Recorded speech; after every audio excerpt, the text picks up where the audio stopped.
हमारी बात पर विश्वास करो।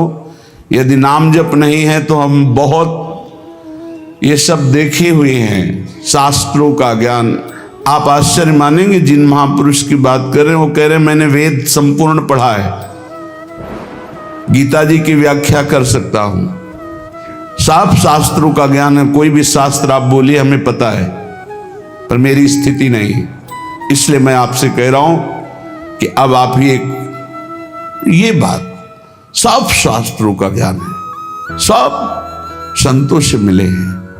अंदर की बात, निरंतरता लक्ष्य में ना होना, सातु दीर्घ काल निरंतर सत्कार सेवितो दृढ़ भूमि। हमारी प्रार्थना को समझना आप। वो कह रहे थे हमें वेदों का ज्ञान है, संपूर्ण वेद पढ़े हुए हूं। आप जिस शास्त्र को बोलेंगे वो सब शास्त्र, संपूर्ण महाभारत, इतिहासों में सर्वश्रेष्ठ, कोई ग्रंथ ऐसा नहीं जो हमने स्वाध्याय न किया हो। तो कमी क्या रह गई? यही बात एक वाराणसी से 65 वर्ष के आए हुए एक सन्यासी महात्मा ने कहा, वेदांत अनुशीलन करता हूं, गुरु सेवन करता हूं, रोज गंगा स्नान करता हूं, विश्वनाथ जी के 3 बजे प्रातःकालीन जल चढ़ाता हूं, दर्शन करता हूं, फिर भी मन अशांत है। वो वस्तु जो प्राप्त करना चाहिए वो नहीं प्राप्त है। सत्संग सुना आपका तो खिंचा केवल इसी बात के लिए चलाया हूं काशी से कि अब मेरे में त्रुटि क्या है। कई महान उत्तम साधना, उत्तम जिज्ञासु, ये कोई साधारण नहीं है, पर आपको सच्ची कहते हैं, गुरु कृपा से जो एक बात बचपन में मिली थी, वो बात, बच्चा भजन करने निकले हो, निरंतर प्रतिश्वास भजन करो। वो बचपन से बात बैठाल दी गुरुदेव भगवान ने, गुरु कृपा ने बैठाल दी। अगर आपका भजन निरंतर सच्चिंतन नहीं हो रहा, चाहे आप जिस मार्ग के हो, हर मार्ग का पहला कर्तव्य है संसार का विस्मरण।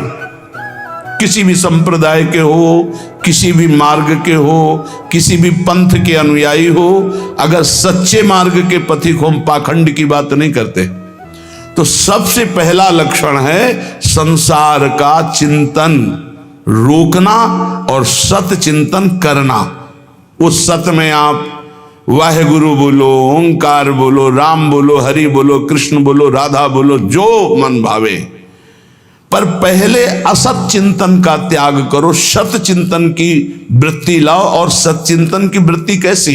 देवर्षि नारद जी कहते अव्यावृत भजनात्, अखंड स्मृति। इसकी कमी होने के कारण बाहरी सब बढ़िया साधन होने पर भी मन को परमानंद का द्वार खोलना नहीं आया। वो यही है अंदर है।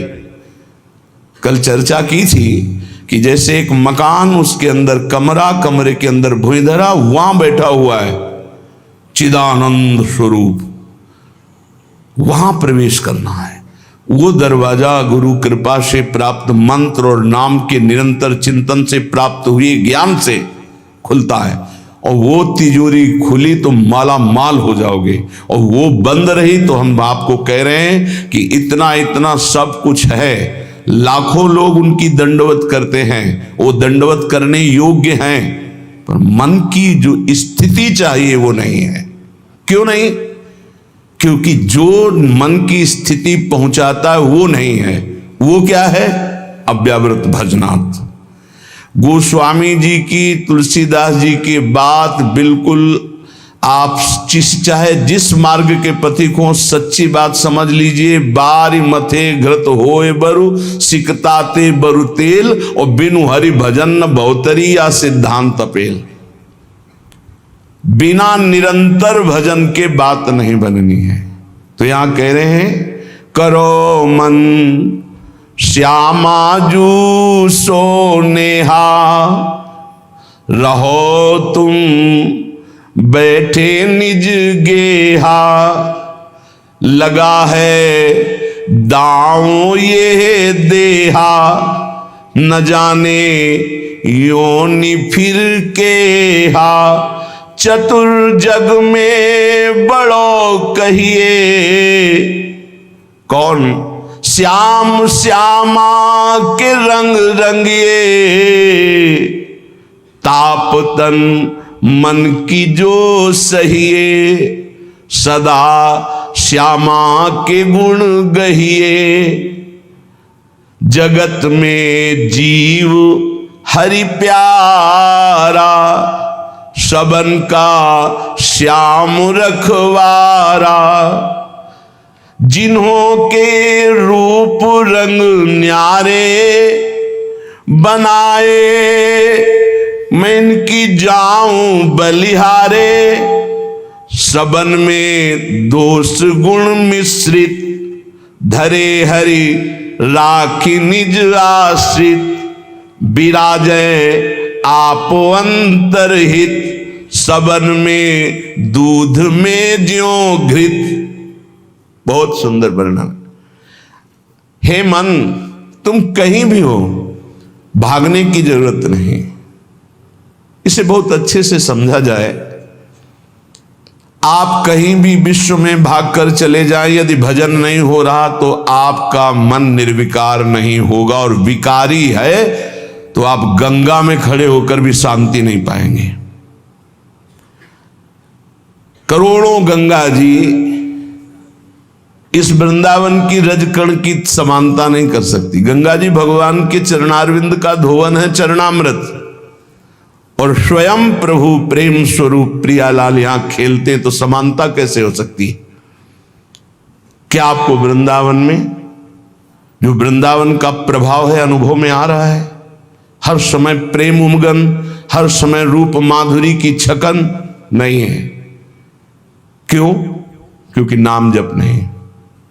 जितना नाम जप करेंगे उतना ही प्रकाश होगा, और वो यहां आप आओ या ना आओ। कल किसी साधक ने प्रश्न किया, जब मैं वृंदावन वास की बात सोचता हूं तो मेरा भाव कम हो जाता है, क्योंकि मेरी क्षमता नहीं कि मैं यहां के गुण दोषों से अपने मन को बचा पाऊं। जब मैं दोष देखता हूं तो मेरा भाव बिगड़ता है, इसलिए दूर रहकर जब मैं वृंदावन का भाव करता हूं तो बहुत रोना आता है वृंदावन के लिए। तो आपका इस पर क्या आदेश है? वृंदावन के प्रति भाव और चिंतन बने, बस यही खास बात है। रहो दूर, वृंदावन को चिंतवन यह दीप और बार, कोटि जन्म के अघतमय काट करे उजियार। और यहां बसकर दूसरों पर दोष दर्शन करके निंदा आदि करोगे तो पतन हो जाएगा। ठीक है, तुम कभी मत आओ, दूर रहो, सत्संग सुनो, वृंदावन का भाव करो। एक दिन ऐसा आएगा कि रोकर भाग कर आओगे, तब तुम्हें वृंदावन अपने प्रभाव से प्रभावित करके चिदानंद दृष्टि देगा। खूब पहले भजन करो। ये कोई साधन भूमि नहीं है, ये सिद्ध भूमि है, ये प्रेम भूमि है।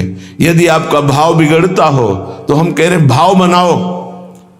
भावोत्सवेन भजताम रस कामधेनु, जैसे बने वैसे भाव बनाओ। और अगर ये भाव बन जाए कि वृंदावन के बिना हम जी नहीं सकते, तब तो हो गया। फिर क्या है? फिर कोई जरूरत नहीं। बिल्कुल बिल्कुल आप समझ लो, कोई जरूरत नहीं किसी साधन की। सब इसी भाव से ऐसे दिव्य साधन होते रहेंगे जो कोई अहंकारी कर ही नहीं सकता साधन। करो मन श्यामाजू सो नेहा, बस एक बात मान लो, हमारे माई श्यामाजू को राज मान लो, फिर आप जान जाओगे और देख लोगे इस मंत्र का क्या प्रभाव है। ये सब एक एक अक्षर मंत्र है। श्याम श्यामा प्रगट प्रगट अक्षर निकट प्रगट रस स्रवत अति मधुर बानी।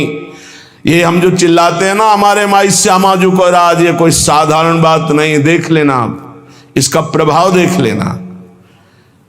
तुम अपने घर में रहकर ही प्राप्त कर सकते हो। तुम्हारी सामर्थ्य नहीं कि आप हर महीने 2 महीने में वृंदावन आओ। जब आपको भगवान कृपा करे, महारानी जो करुणा करे, तब आ जाओ। वृंदावन आना कोई खिलवाड़ समझते हो? अत्यंत कृपा जब होती है, जिनको वृंदा विपिन है कृपा तिन्हीं की होए, तब वहां यहां आना, यहां दर्शन करना, यहां रहना हो सकता है। आओगे तो जो पाप ऐसा है वो जलाने लगेगा। कोई विरला ऐसा है जो श्रीधाम वृंदावन में निर्दोष दृष्टि करके भगवत भाव में डूबता है। नहीं, ये राजधानी है, यहां सैनिक नहीं, यहां सुभट है, सेनापति यहां है। यह सर्वत्र काम प्रहार करता है, लेकिन यहां स्वयं काम मौजूद है। क्रोध राम, ये जैसे राष्ट्रपति भवन की विशेष सुरक्षा, ऐसे ये सब भगवत पार्षद है। काम क्रोध लोभ मोह मद मत्सर इनका घेरा लगा हुआ है। ऐसे प्रवेश थोड़ी होता है चिदानंद वृंदावन धाम में। इन पर पूर्ण विजय प्राप्त वो श्यामाजू के गोरे चरणारविंद की ठसक से होती है। परम शीतल आश्रयामी, जब इन चरणों का आश्रय लेते इतनी शीतलता होती, काम आदि का कोई भी प्रभाव नहीं पड़ता। साधना करके भी इनको निष्प्रभावित नहीं कर पाया गया, और गोरे चरणारविंद की ठसक आते ही ये तिनके के समान हो गए। जो त्रिभुवन विजेता काम क्रोध लोभ है, ये तिनके के समान हो गए। सच्ची मानना, इन गोरे चरणारविंद का एक अद्भुत प्रताप है, जिनको स्वयं अखिल कोटि ब्रह्मांड नायक परात्परीश अपने वक्षा स्थल पर ऐसे प्रकट रखते हैं। हृदयर्पितम, हृदय में अर्पित ऐसे करते हैं। परम शीतलमाश्रयामी, लालजू के हृदय में उनका हम आश्रय लिए। करो मन श्यामाजू सो नेहा। और एक अंदर की बात तुम्हें बताते हैं, हमारी श्री जी कभी किसी भी अपराध पर किसी के ऊपर गुस्सा नहीं होती। इसका दुरुपयोग मत करना, क्योंकि श्री जी तो गुस्सा नहीं करती, पर लालजू भी थप्पड़िया देंगे जो ज्यादा उद्दंडता करोगे। तिनकर काल रूप में भ्राता। अर्जुन पूछ रहे हैं, कौन हो प्रभु, ये आपका विकराल रूप, इतना विस्तार, मैं थर थर कांप रहा हूं, मेरी सामर्थ्य नहीं, मैं देख सकूं, इस समय मैं बढ़ा हुआ महाकाल हूं। भगवान बोल रहे, ये हैं इनके दूल्हा, श्यामाजू के दूल्हा हैं, और कोई दूसरे नहीं हैं। दूसरों ने कोई, यही हैं, इनके सिवा कोई है नहीं। बड़ा हिरण्यकश्यप उछल कूद मचा रहा था, कहां तेरा भगवान, कहां भगवान, और भुजा ठोकना। जिस समय खंभा फाड़ के निकले, दहाड़ मारी तो ना तेज देख पाया, ना आवाज सह पाया, मूर्छित होके गिर गया। तलवार कहीं ढाल कहीं बेहोश पड़ा है हिरण्यकश्यप। स्वयं भगवत पार्षद और दिव्य सामर्थ्य से युक्त महातपस्वी भगवान ने कहा, उठ थोड़ी देर तो खेल ले, मेरा पार्षद है, थोड़ी देर खेल ले। खिलाते, फाड़ के फेंक दिया नाखून से। ये दूल्हा ही है इनके, और कोई नहीं है। वही अपने अंश से सब प्रकाशित होते। श्यामाजू को गुस्सा नहीं आता, पक्की बात है, पर उद्दंडता मनमानी करोगे तो न्यायाधीश तो लालजू हैं, बात ध्यान रखना। और लालजू जिनके दरबार में न्याय प्राप्त करते हैं, वो हमारी सी लाडली जू है। वहां का न्याय श्री जी की मुस्कान से होता है, और न्याय की बात सुनाने के लिए सखियां हैं। न्याय पर्यो ललिताजू के आगे वहां निर्णय होता है। इसीलिए प्यारी जू कभी कभी हम लोगों के पक्ष के लिए थोड़ा सा भ्रकुटी लालजू से टेढ़ी रखती है, तो वो हा खात वो हम लोगों के लिए, क्योंकि कैसे हम अधमों का निस्तार होगा तो उन्हीं की लेखनी से। तो अनुल्लिख्यानंतान पितदपराधान मधुपति, लिखेंगे ही नहीं, क्यों? जहां भ्रकुटी हुई, पास रजिस्टर बहुत गंदा है।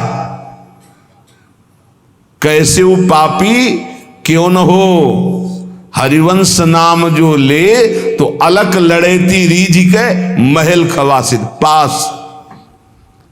सच्ची मानिए, बड़े भाग्य होंगे जो गोरे चरणारविंद की ठसक में आ जाए। जैसे एक प्रश्न ने, अब कुछ बातें ऐसी होती जो कैसे बोले कि आप जगदम्बा और राधा जी में क्या भेद करते हैं? राधा जी ही जगदम्बा है, जगदम्बा ही राधा जी हैं। तो सिद्धांत की शैली से बोले तो हाँ, क्योंकि स्वामिनी जी के ही अंश से अनंत शक्तियों का प्रादुर्भाव हुआ है।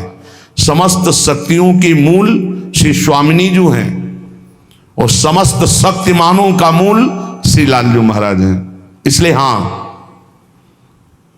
और स्वामिनी जी अद्वितीय हैं, इनके जैसा यही हैं।